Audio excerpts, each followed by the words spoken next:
Problem 35, Chapter 16. In state-of-the-art vacuum systems, pressures as low as 1 times 10 to the minus 9th pascals are being attained. Calculate the number of molecules in a 1 meter cubed vessel at this pressure and temperature of 27 degrees Celsius.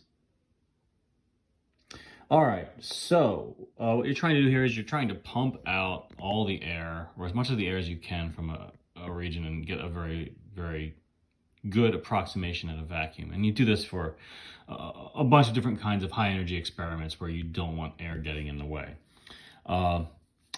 So here, as usual, we're going to be using PV equals nRT, but we're going to transform that slightly into a slightly different equation, which is in your book, which is PV equals big N, which is the number of molecules, times the Boltzmann constant times time. These are exactly the same, except instead of calculating moles, you're calculating the number of molecules. We're using pascals, which is the appropriate unit to use for the Boltzmann constant. So P equals 1 times 10 to the minus 9th pascals. The volume initially is 1 meter cubed. So the Boltzmann constant in this set of units is 1.38 times 10 to the minus 23.